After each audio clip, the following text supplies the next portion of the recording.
Ada masih di kabar utama, pemirsa, konflik suami istri berujung perusakan rumah kembali terjadi. Diduga berbuat serong saat istri bekerja di luar negeri, sebuah rumah dirobohkan pemiliknya di Ponorogo, Jawa Timur. Sementara itu, di Padang Lawas, Sumatera Utara, seorang suami membakar rumah pria lain yang diduga berselingkuh dengan istrinya.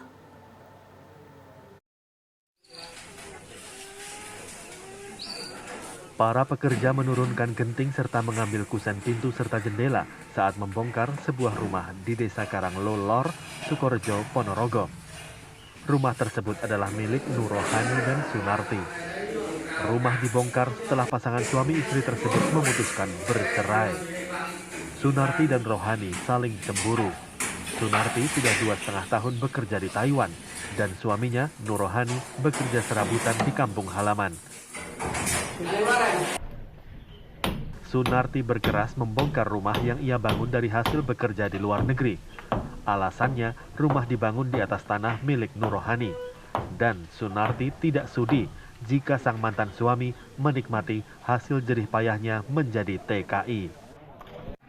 Dari pemerintah desa sudah melakukan mediasi sebanyak 5 kali, Pak.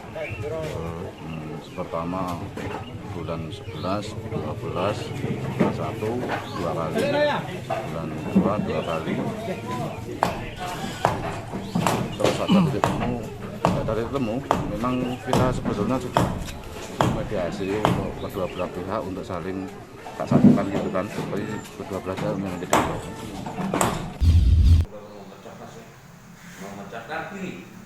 Tersangka Nasrul Siregar tidak berkutik saat diperiksa di Mapolres Lubuk Barumun, Padang Lawas, Sumatera Utara. Ia menjadi tersangka tunggal kasus pembakaran rumah. Nasrul mengaku nekat membakar rumah korban karena yakin anak korban berselingkuh dengan istrinya. Kasus berawal saat pelaku mencari pria yang diduga berlaku serong dengan istrinya. Saat bertemu korban, pertikaian tidak terhindarkan. Tidak cukup di situ, Nasrul juga membakar sepeda motor di dalam rumah korban. Motifnya cemburu, karena pelaku menduga bahwa istri pelaku itu berselingkuh dengan korban. Untuk pelaku ada berapa orang, Pak? Pelaku cuma satu.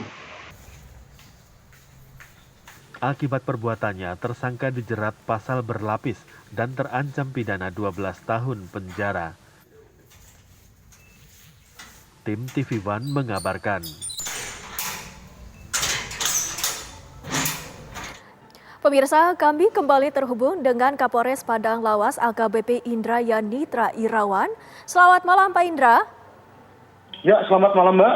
Ya Pak Indra, sebenarnya kami ingin mengkonfirmasi kembali apa tujuan dan motif tersangka datang ke rumah korban Pak. Apakah hanya membakar atau menyerang korban atau justru ingin menggerebek istrinya dan korban? Seperti apa Pak?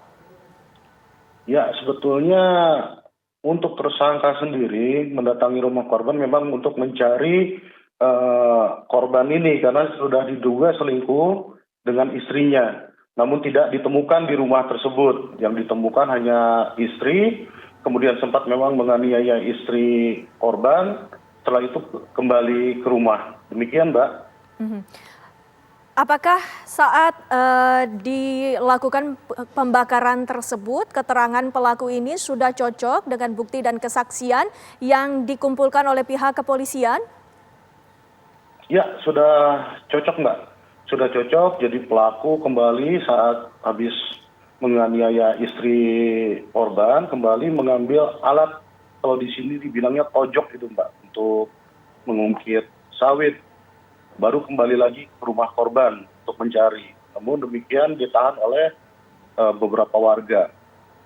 Sehingga memang mengalami luka juga warga yang menahan Mbak. Demikian. Lantas apa pasal-pasal yang dijerat kepada pelaku Pak? Ya, kita kenakan pasal berlapis dari penganiayaan sampai pembakaran yaitu 351 dan pasal 1871E maksimal ancaman kurungan 12 tahun penjara, Mbak. Baik, terima kasih AKBP Indra Yanitra Irawan selaku Kapolres Padang Lawas. Terima kasih Pak, selamat bekerja kembali. Selamat malam. Ya, selamat malam Mbak.